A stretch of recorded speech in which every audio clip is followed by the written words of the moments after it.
The plan today is to have me talk for about 10 minutes, tell you a little bit about the program that we have, or the program, since our department houses two, Psychology and Neuroscience, as separate programs, and tell you a little bit about some of the things that I think help to make our program special. And then, probably the main event, I will turn it over to our two students, both currently rising seniors. Kayla is our psych department representative, and Joey will be our neuro major. And they can tell you about their other things too. For example, Joey is a minor in data analytics, and I know that Kayla has a second major in biology and a minor in Spanish, correct? All right. So let me tell you a little bit about who we are as a department. We have 13 faculty members in our department, which makes us one of the larger departments on campus. We routinely are about the fourth largest major in terms of students who graduate each year.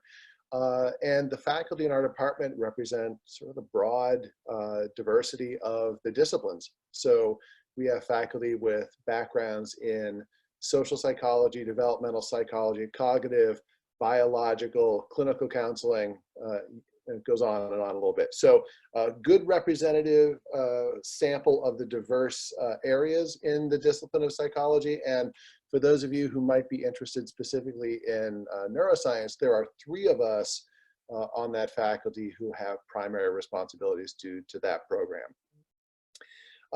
The other thing that I want to say a little bit about kind of what motivates us as a department, as faculty within a department.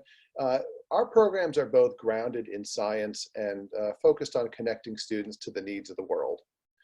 Sometimes we literally mean connecting them to the world, and we'll talk about some things like study away programs that are housed in our department, and each of the students who's here today has participated in one of those. So the other thing that we'll talk a little bit about here is the opportunities that exist for active student engagement.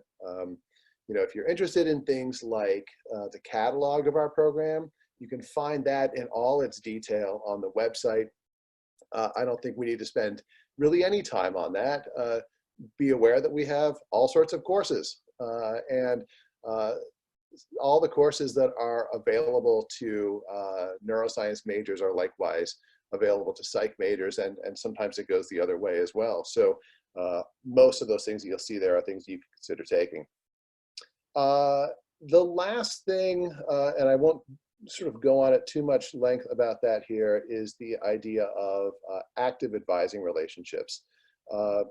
Many of us in the department are major advisors.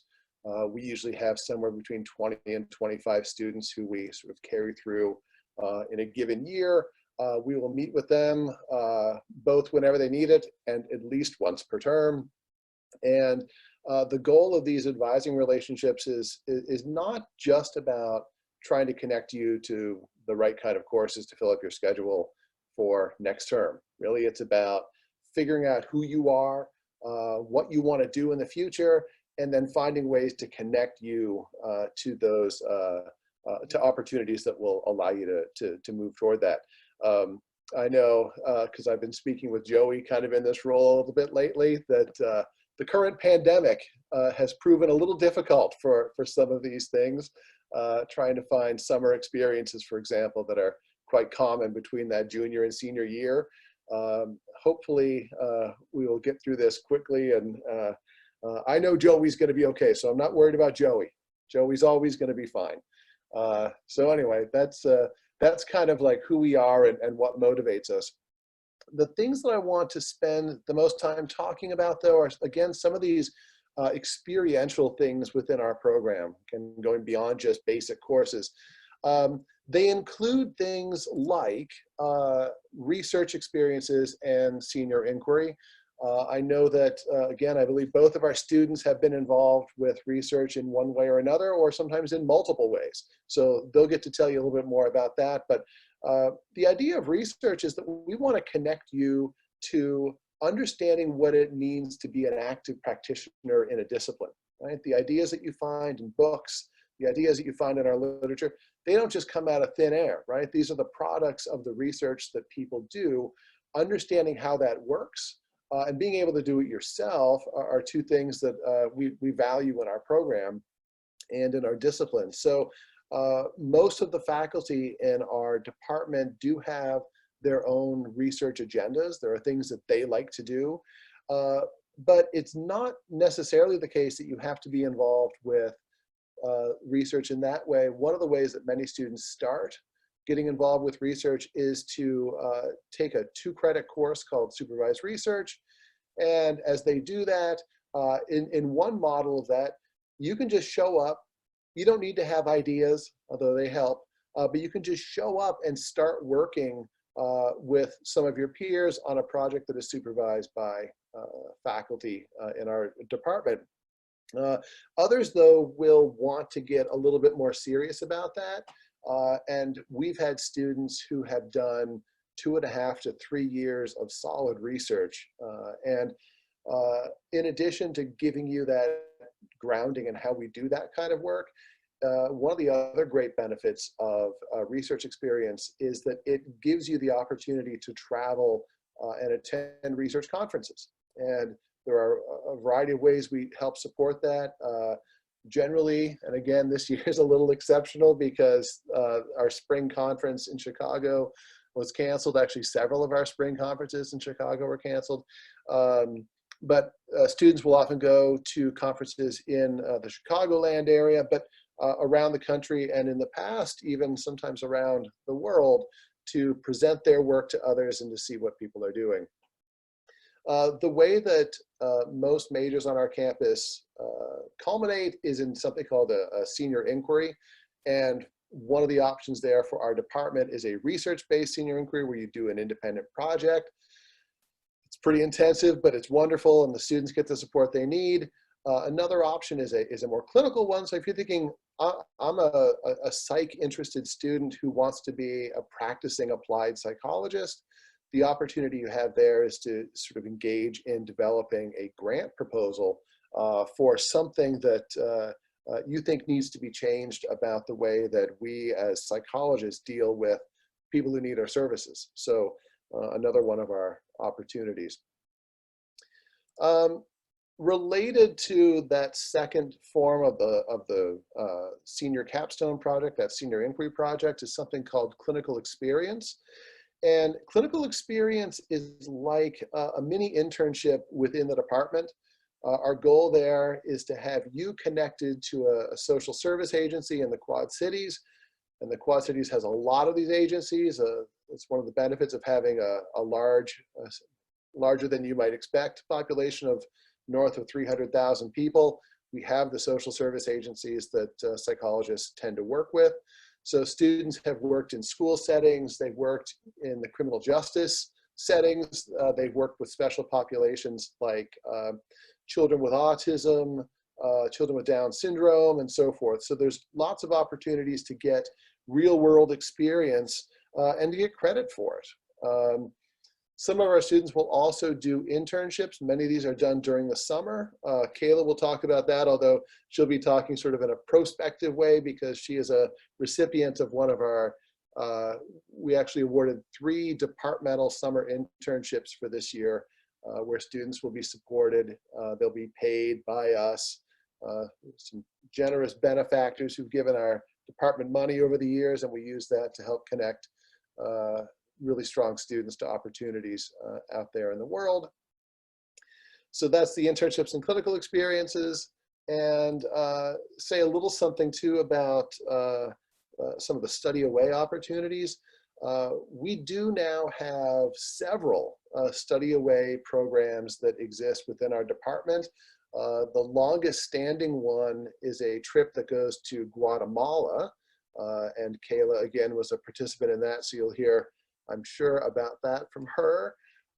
Joey participated in a program that I've now offered twice with a colleague of mine in philosophy, where we take students interested in an area called social neuroscience and neurophilosophy to Germany for 2 or 3 weeks in June after we do some on-campus research work. So that's been a wonderful experience.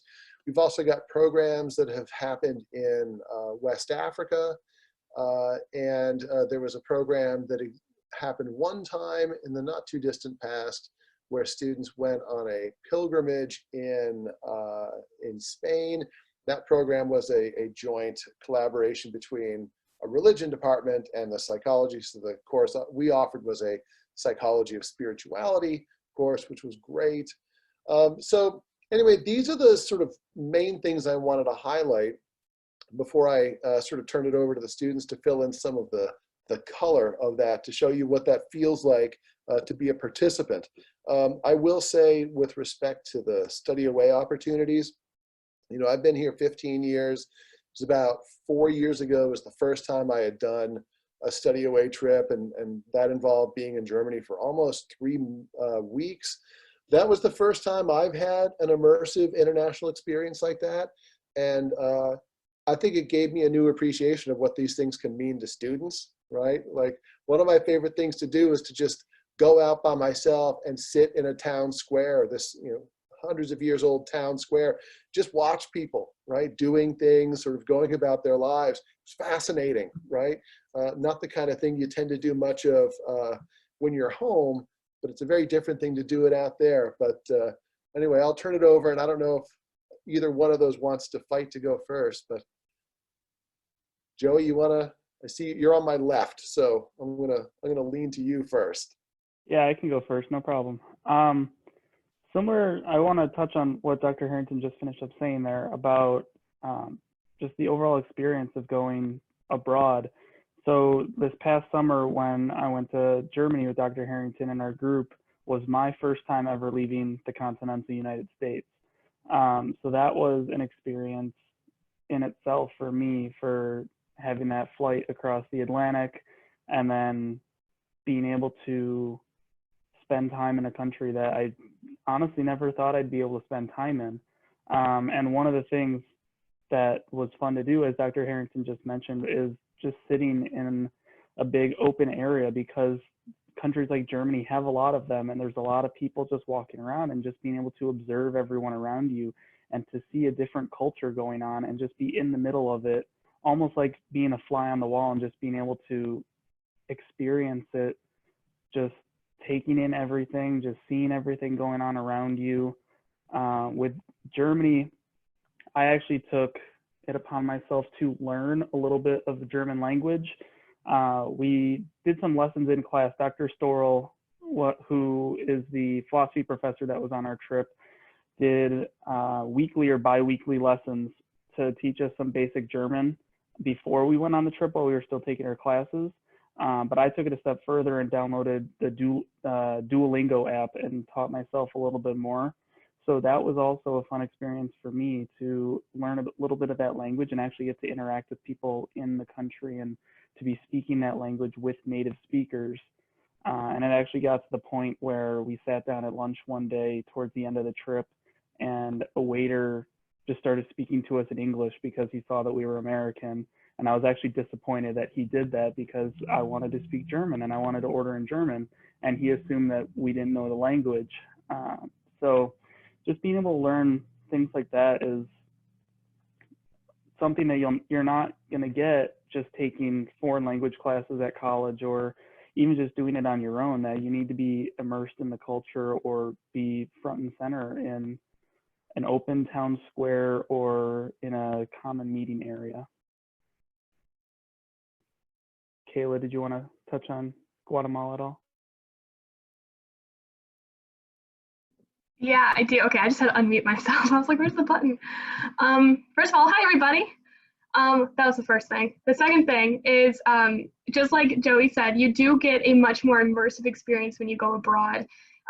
As somebody who's completed multiple classes in Spanish, I've been studying it for about 8 years now in a traditional classroom sense. It was a very different experience to actually be able to use that with native speakers in Guatemala. We went through a lot of different communities that were part of different indigenous communities. So we also learned a lot about their own indigenous linguistics, which was really interesting. Part of that trip, we also took a 2-credit course before going on the trip to learn all about the history, the cultural context, the struggles, the achievements of these people and in their different regions and what they do. And it was really amazing to see a lot of that in practice when we actually got there. One of my favorite parts was that the majority of the trip was us going to different nonprofit organizations that worked a lot with social service and helping the Guatemalan communities, especially the indigenous communities.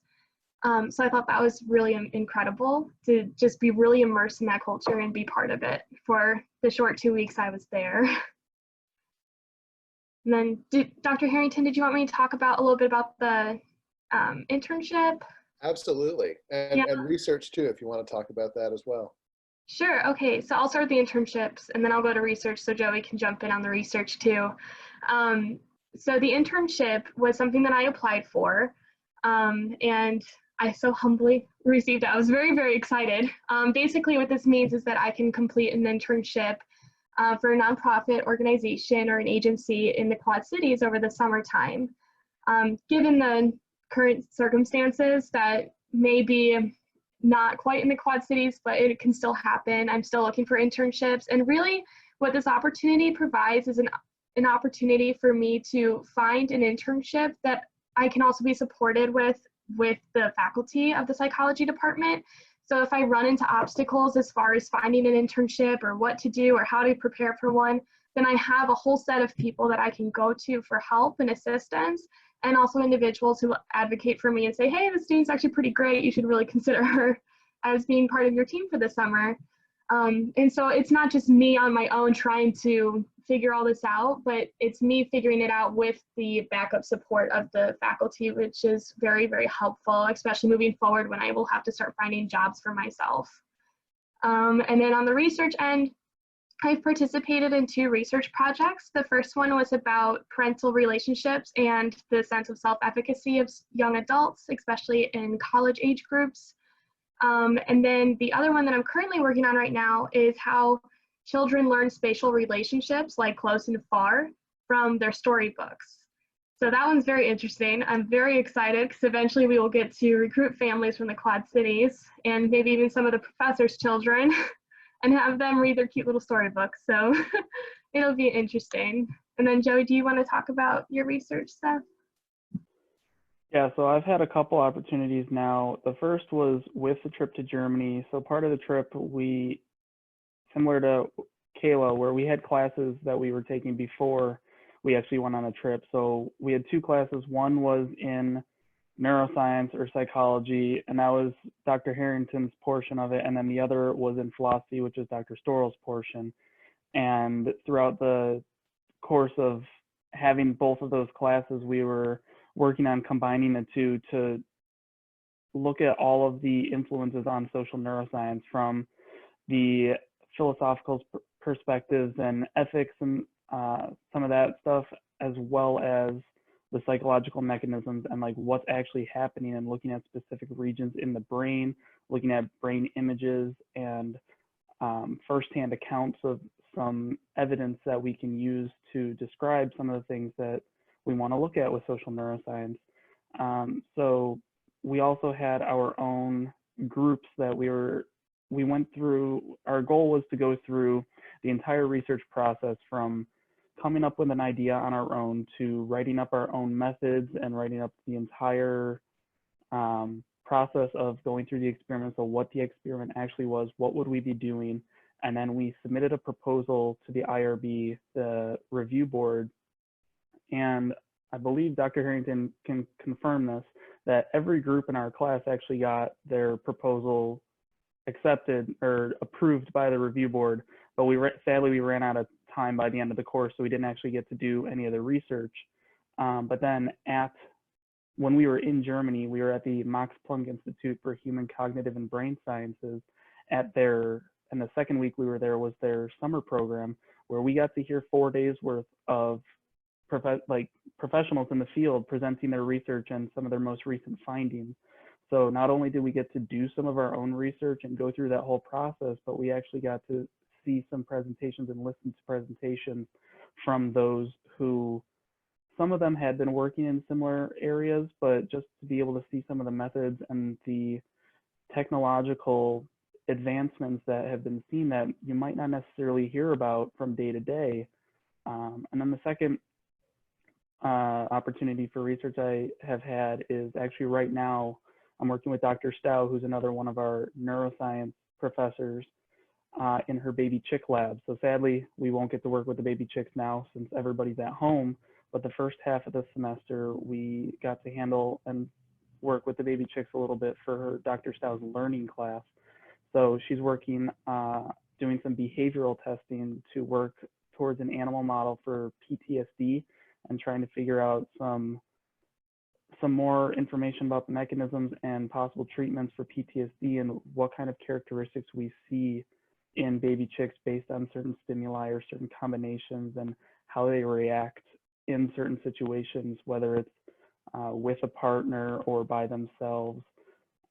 So right now, since we don't actually have the resources on campus because we're not there, we're still meeting once a week, and the 6 of us, I think there's 6 of us in the group, so 6 of us doing research with Dr. Stow. Each of the last couple weeks of the semester here, we have to, each week another person picks a research paper and we have to present on it to the rest of the group. So that's still giving us an opportunity to see current research that's being done in the field, or at least recent research, and to be able to discuss it and talk about the methods, see similarities, see differences, and see that progression from earlier studies that we looked at in the beginning of the semester to now more recent studies, and see how that research in the field has progressed over the last couple decades. Thanks. I'm sure the students will have questions. And before we get to that, one last thing I might say is this, that the kinds of experiences that I've been talking about, these are not necessarily the kinds of things that are reserved for the select few, right? I mean, you have to seek them out, right? Like, nobody's going to force you to go on a study away trip, and nobody's going to force you to work in their research laboratory. These are optional things. But just to give you a sense, we looked at a recent representative year. About 3/4 of our students that year participated in clinical experience internships or were otherwise engaged with the community through our department. About half of the students that year had participated in research experiences. Again, optional experiences, but half of them do it. And a full 1/4 of our students participated in a study abroad trip that was run by somebody within our department. Many of the others were doing these elsewhere, right? Because one of the things about many of our students, it's we've got Joey with a major and a minor, and Kayla with 2 majors and a minor. So students have opportunities to do these things elsewhere. So anyway, a lot of our students do those things. And if those sound like things that appeal to you, well, then you can do them, right? And so, not everybody on the trips as well are going to be related to that specific major. So I'm sure Kayla can confirm that some people on the Guatemala trip weren't necessarily psych people or even biology people. They could have been history or sociology or another major. Like, I know for our Germany trip, there were a few that no neuroscience background, maybe one class in philosophy. So this was their introduction to some of the neuroscience methods and some of the philosophical viewpoints that we discussed in the class. And that is one of the great things about these programs, is that very few of them are specified for specific majors. Most of them are open to any majors, anybody who's interested, as long as you're willing to learn about it. Yeah, that's something that's really great about being at a liberal arts school, is that you're never really looking through just one lens. You're looking through a whole bunch of them. Like Joey just said, we did have a lot of people on the trip for Guatemala who, I mean, we all had some kind of introduction to psychology. A lot of us were either majors or minors, but also most people had another major or another minor that brought a whole new perspective, whether that was communications or business, political science. It could be anything. Great. Well, looking at the the note I see from Mike. If you want to unmute yourself and ask any questions or type any questions into the chat box, please feel free to do that, and we will do our best to answer them. They don't need to be just to me. If you have questions of Joey or Kayla, feel free to ask them too. With the term being the way it is right now, and the second half of the term being through distance learning, what unique ways do you, Dr. Harrington, or you students feel like you've been able to stay connected with your classmates, with your professors, maybe more than just kind of the basic, yep, we get to log into class? Maybe just talk about your experience in distance learning. Students want to start? Yeah, so I think by now, all of my professors have reached out to us either individually or as a class multiple times. And even professors who I don't even currently have, like Dr. Harrington, I was emailing with him at 10:30 p.m. last night. And that has happened on multiple occasions, not only with Dr. Harrington, but also with other professors. And so it's just being able to still be in contact, even though we can't be in class every other day or every day with our classmates and professors. And at least my classes, the way the classes are set up, we are still able to interact through our online forums that we're using for posts. So we have to read articles and then make comments about the articles and then actually respond to our classmates. And I have that in 2 of my classes right now. And so that also gives us a chance to still have conversations with each other about similar things that we would be talking about in class. And I think it actually gives us a better opportunity, because in class, we're only limited to 1 hour and 15 minutes at most, or 1 hour and 40 minutes in the longer class periods. That having this opportunity online, we get the chance to spend more time interacting with our classmates, or even make a few more comments than you might be able to butt in during class, or even have the topic arise in class. Yeah, for my Spanish class, we are doing some shorter synchronous meetups. So that's just like a smaller group of students get together with a professor, and we talk about what we were learning, what we read, what we watched. It's really just whatever materials the professor gives us for that specific lecture period. But that helps us stay connected. And like Joey was saying, it is nicer to have those smaller groups now, because we are able to contribute a lot more of our own ideas. Good, yeah. Oh yes, sorry Mike, I didn't specify what synchronous meant. That's why he's here. Look at how, I had to learn that this term too. It's okay.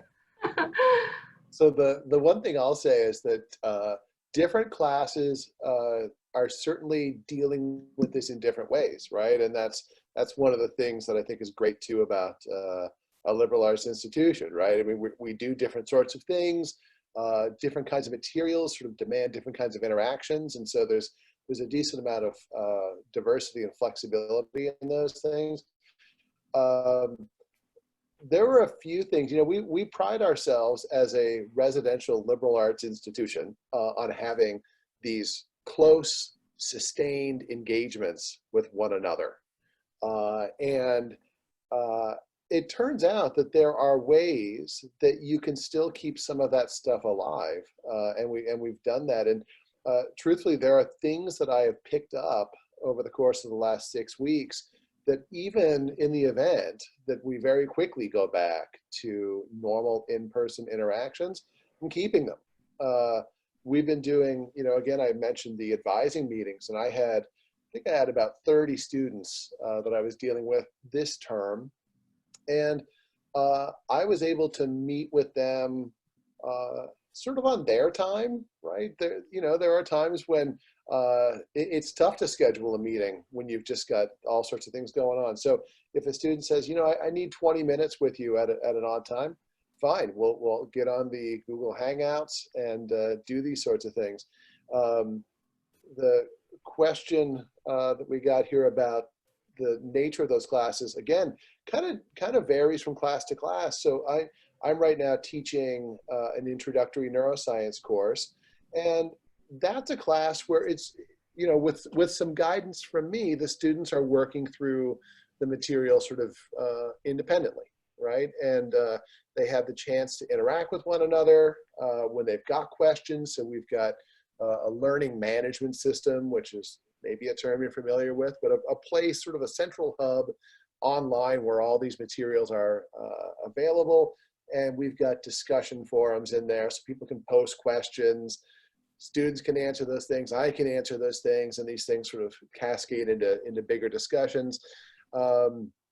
Some more lecture-based classes are in fact doing either sort of in real time. That's the synchronous idea that we're still going to meet at 9 o'clock in the morning on Mondays, Wednesdays, and Fridays, and you're gonna do this live thing. Others, and that's sort of the approach I've taken, is to record little bits, right? Little bits that are a little bit more digestible than even a 75-minute class period that students can, again, watch on their own time, right? And so all those students who might have a hard time rolling out of bed for that 8:30 class, that's okay, right? Class is kind of when you want. So there are parts of that I think are good. And again, the advising, those sorts of discussions are just so easy to have. And you have these chats with students who are, they're sitting outside under a tree on a nice warm day on their cell phone and decide, yeah, let's have a quick Google Hangout and talk about something. And it's great, of course, if you're familiar, and I'm sure most of you are, with all the Google Doc kinds of apps that exist. We've still got students who are scattered now, in this case, all around the world, working together on projects, right? So they're working to combine information together. And I've got one group that has a student in, it's a group of 4. It's got one student in Las Vegas, one student in Vietnam, one student somewhere in Minnesota, and one still here on campus. And despite the fact that they are in some cases thousands of miles apart, they're still working together. So I can speak to the question that Mike just posed there about balancing classes with extracurriculars. So I am not playing anymore, but my freshman and sophomore year, I was on the men's lacrosse team, and I had very minimal issues balancing classes and athletics. When I say minimal, I felt it was a very similar balance to how it was in high school. As a student athlete in high school, if you get used to it in high school and if you have a good plan in high school, most people, I would say, are pretty good at transferring that once you get to college and keeping track of everything and having that rhythm. And I actually found that I was even more productive during lacrosse season and during the off season because I forced myself to have that schedule where I would have practice at certain times.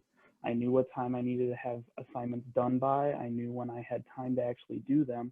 So being able to force myself to have that schedule, I was able to balance it. And honestly, when I was in season, those were some of my best grades. I would definitely agree with Joey on that. It is very manageable. So even with my 2 majors and a minor, there's lots of classes involved, lots of extra lab times, more on the biology side of things. But I play French horn in our Augustana symphonic band that meets for at least an hour every day for rehearsal. I also work in the career development office, specifically with vocation and advising. And then I also co-lead a mental health advocacy group on campus called The Great Matters. So we have, I'm part of a lot of different things. I play a lot of roles at school, but I still am able to time manage that with my classes. If time management is something that you feel a little less secure on, there are resources in our student center that can help you develop a very productive schedule that is also not too overwhelming, that'll burn you out, if that makes sense. And my situation with lacrosse, and I know a few other coaches that I'm familiar with have certain rules, quote unquote rules, that are put in place for their team, that you are a student athlete. So if you need to miss practice for a project or a class meeting, or you have just too much homework, most coaches will be okay with that for athletics. And I know most other extracurriculars always put academics before the extracurriculars. So if you have to miss a meeting for something because of homework, or you have to finish a project or something, no one's really going to have an issue with that. And you're going to have the resources you need at your fingertips, whether it be your academic advisor or your classmates or your professor for that class, that every experience I've had for the most part has been that people are very communicative at Augustana, and they get back to you and you get your answers, and it's very manageable to keep everything together no matter how much you're involved in. I also forgot to mention I work in the admissions office, which Mike's probably disappointed in me that I didn't mention that right off the bat. So I've been working in the admissions office as well since day one of freshman year. So first day of class is our freshman year, I was working in the admissions office. So for those first 2 years as well, I was working 10 hours a week max in the admissions office, and during lacrosse season had practice or games 6 out of 7 days a week. And those were things that were definitely able to be balanced, and I was able to do everything I wanted to do. So Mila, you've got a question there about the use of on-campus tutoring programs. The short answer to that is absolutely. You know, we've got, for a number of our courses, you know, there is a sort of a centralized system for that, but we also have students in our department who work with us. You know, another one of these opportunities for employment, we call them psych assistants. And these students can have sort of administrative responsibilities. They can help us sort of preparing for classes and all these sorts of things, but they can also work in our labs and do these things too. But one of the things we'll often have them engage in is tutoring. So some of those specialized courses like statistics, which, you know, for the math phobic, it can be a little daunting, but it's a requirement of both of our programs that students take fairly early on. And so we have departmental help for that too. But yes, there's opportunities for that beyond the department as well. And many majors also have weekly tutoring sessions. So I know biology and chemistry have weekly meetings, Tuesday and Thursday nights, I think is what it usually is, where it's just an open session that you can go in, and they'll have some upperclassmen there, or people who have taken the course, or even some of the professors will stop in from time to time and be able to answer your questions or work through problems and help you if you are falling behind, or if you're just not grasping a subject or a concept at that point, and they'll help get you up to speed in whatever you need. Mason, you've got a question there about how long you have to wait before the good stuff, right? I think the short answer is not too terribly long. It is generally the case that students will start to do supervised research in about their sophomore year, because we want to have a little bit of a foundation in statistics and research methods, so you sort of understand what you're doing a little bit, although the part of the point of doing the research is to figure out what you're doing. So sometimes there are exceptions to that. Clinical experiences, those are often a junior year experience. Internships, again, depending on whether it's a departmental thing or something that's through the, another one of our offices on campus is called CORE, Career Opportunities, Research and Exploration. You can be connected to experiences through that might be a little sooner. But for the right student with the right level of interest and engagement, some of these things can happen quite early. I mean, I remember there was one student comes to mind right now who I had years ago, and he came out of what was sort of the equivalent of the intro neuroscience course with me and said, okay, I want to get some research experience, and he started working with me at the end of his first year. By the time he graduated, he had been with me sort of that whole time. I think he had made a total of like 7 conference presentations, right? And again, this is not the kind of stuff that anyone is required to do. If you've got the interest and the ability and ask for it, you'll often find ways to get connected to these opportunities pretty quickly. Yeah, just to kind of build off of that a little bit, opportunities that pertain to your academic interests don't have to happen even within the department. For example, the Gray Matters is not affiliated with any department at Augustana, but it's all about mental health advocacy. And that's something that's very closely related to my psychology background. but it's not affiliated with the department itself. So it's really up to the person to seek those opportunities and to do something with their interests and their passions. And as far as something outside of psychology and neuroscience, there are tons of groups on campus that, I mean, we have a group that is called the Sierra Club. I think they look at like really cool insects and animals and they just learn about them, and it's really interesting. I have a couple of friends who are part of it. We have like cooking clubs, cultural groups. There are a whole bunch of things to get involved with. So if you are the slightest bit interested in anything, then it's worth pursuing, it's worth looking into, or going to a meeting just to hear more about it. And you'll, you know, if you ever like decide that, you know, Augustana is where I want to go, there's a huge activities fair for students when they first get here, and that's where you have the opportunity to learn about a whole bunch of different groups and meet students who are currently there. And if we don't have a student group on campus that interests you, or we don't have one and you think we should, you can always create your own group. Since President Balls arrived on campus, 18 years ago now, I think is when his first year on campus, President Balls has actively worked towards getting new student groups and having students be able to have their voices heard. And so if you're interested in some activity and you know other people are also interested in that activity, there's a person that you can contact and they can get you creating a new group on campus in your freshman year even.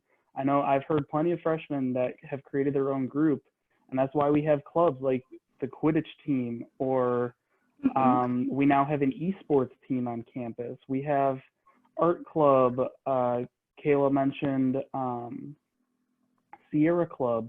I'm in the philosophy club. So we have plenty of different clubs and activities that you can create or that you can join. And if we don't have it, you also have the option to start it yourself. Awesome. All right. Well, thank you all very much. We do have to wrap up for today, but I know this won't be the end of the conversation for many of you. For our deposited and deciding seniors, we're going to roll on to our next event here at 4 o'clock. We have our live gong ringing ceremony. So a nice tradition we've had to celebrate students who've made the decision to attend Augie. But in the meantime, for you juniors who are learning more, continue to check out our virtual visit opportunities. We are extremely hopeful that we'll be able to start offering some on-campus opportunities as we move into the middle and second half of the year.